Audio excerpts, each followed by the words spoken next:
alaikum wa rahmatullahi wa barakatuh, mes frères et sœurs.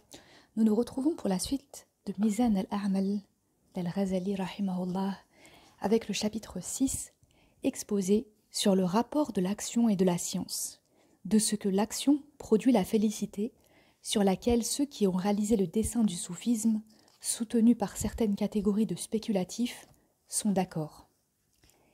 L'efficacité de l'action est requise pour faire disparaître ce qu'il ne faut pas. Chercher à avoir la science, c'est chercher à posséder ce qu'il faut.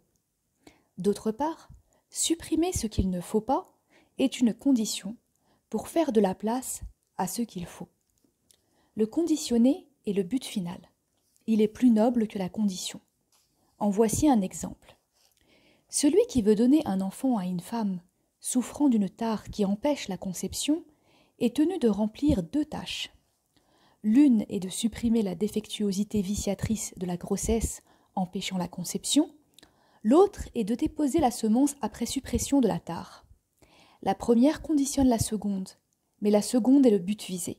Aussi, à supposer qu'une maison soit bâtie et destinée à servir de résidence royale et que des singes et des cochons l'usurpent, la beauté et le plénum de cette maison dépendront de deux choses. La première est que soient chassés les singes usurpateurs et qu'elle soit occupée par l'ayant droit. Autre exemple.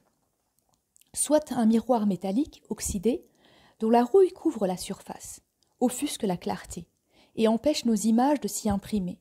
Normalement, un miroir est susceptible de recevoir les images et de les réfléchir telles quelles.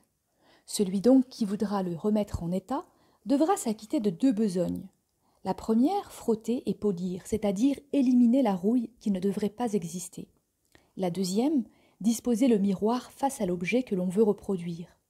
Ainsi, l'âme humaine est apte à devenir un miroir, qui, en toutes occurrences, pourrait être disposé face au vrai. À l'instar de l'image et du miroir, elle recevrait l'empreinte du vrai au point de s'y identifier dans un sens, bien qu'elle en restât distincte dans un autre.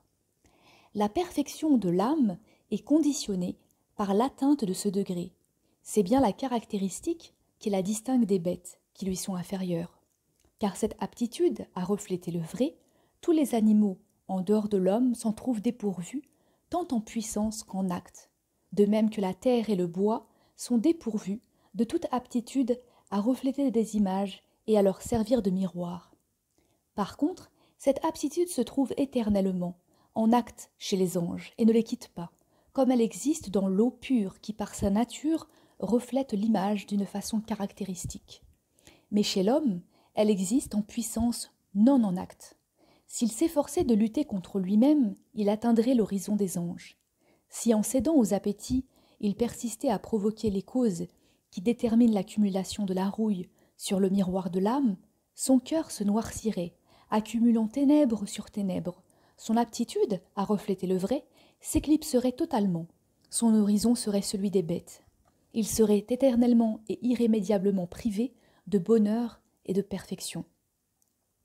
En conséquence, l'action revient à vaincre les passions en se détournant de leur domaine et en s'orientant vers le domaine supérieur afin de détruire en soi les traits de caractère détestables et les mauvaises attaches qui liaient au domaine inférieur. Une fois que ces liens ont disparu ou faibli, on disposera l'âme à contempler les vérités divines. Alors, ces nobles choses déborderont sur elle de la part d'Allah, comme elles débordent sur les saints, les prophètes et les justes. C'est là une chasse fructueuse selon ce que le destin fournit. Selon la qualité de l'effort initial, s'accroîtra l'avantage retiré.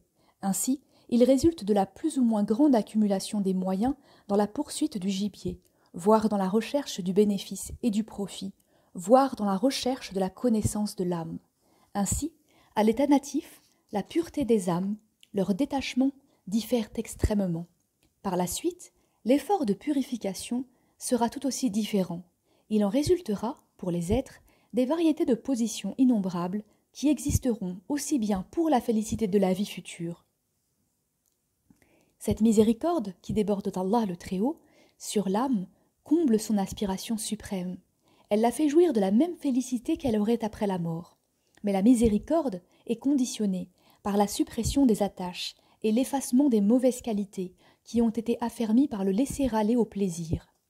L'action se ramène donc à s'efforcer de lutter contre soi-même en éliminant ce qu'il ne faut. Quand il s'agit de lutter contre le laisser-aller au plaisir, la vertu de cette action apparaît. Quand il s'agit d'acquérir ce qu'il faut, le rapport de l'action à la science est celui de la condition au conditionné, du serviteur au servi, de ce qu'on recherche pour autre chose à ce qu'on recherche pour soi. Dans cet ordre d'idées, le prophète, sallallahu alayhi wa sallam, a dit « Il y a 70 et quelques nuances dans la foi. Écarter le dommage du chemin, c'est la nuance la plus faible. » S'efforcer de lutter par des pratiques religieuses a essentiellement pour but d'écarter le dommage du chemin. On pourrait objecter que la tradition entend par là ramasser le verre, les eaux et les pierres dans les rues, et que c'est là d'ailleurs le sens le plus immédiat pour la plupart des gens.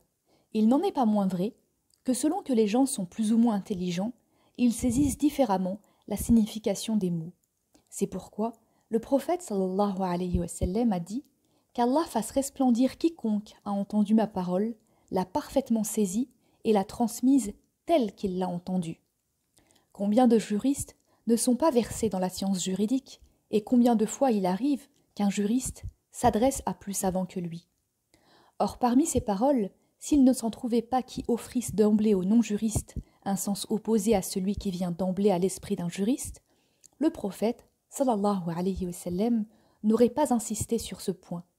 D'autre part, envisageant l'avis de la majorité, je voudrais bien savoir si le vrai se trouve du côté du juriste ordinaire, de celui qu'il est à un degré suprême ou des autres. Sans aucun doute, ce dernier cas est rare et peu fréquent. L'inverse est la règle générale. Ce qui s'offre d'emblée à la compréhension du commun passe quelque peu à côté de la vérité et s'intègre à ce que comprend le juriste, surtout lorsqu'il s'agit d'un terme qui ne désigne pas explicitement un objet particulier. Or, dommage est un terme général, comme chemin. Si l'on eût voulu donc désigner le particulier strictement, on eût prononcé verre ou sol. On eût ainsi attiré l'attention sur la signification précise de pareils termes. De plus, le sens obvi est contenu dans le terme général, car en écartant le dommage du chemin, au sens propre, on se corrige soi-même, ipso facto, on s'adoucit le caractère, et on écarte de son âme les vices de l'insouciance, de la dureté et du manque de compassion, comme nous le verrons quand nous nous étendrons sur le bon et le mauvais caractère. Aussi, la félicité et la perfection de l'âme consistent, tu viens de le voir, en ce que celle-ci est empreinte des vérités divines, qu'elle est en union avec elles, au point de vue de s'y identifier. On ne peut arriver à cette perfection sans se purger l'âme des mauvaises dispositions dues à la concupiscence et à l'irascibilité, et ceci par l'effort intérieur et par l'action. L'action vise donc à la pureté, qui est la condition de la dite perfection. C'est pourquoi le prophète, sallallahu alayhi wa sallam, a dit « La religion est fonction de la propreté ». Nous clôturons ainsi ce chapitre 6. Nous verrons plus tard, incha'Allah, dans le chapitre 7, l'exposé sur la différence entre la méthode tariq des soufis et des non-soufis en ce qui regarde la science. Wassalamu alaykum wa rahmatullahi ta'ala wa barakatuh.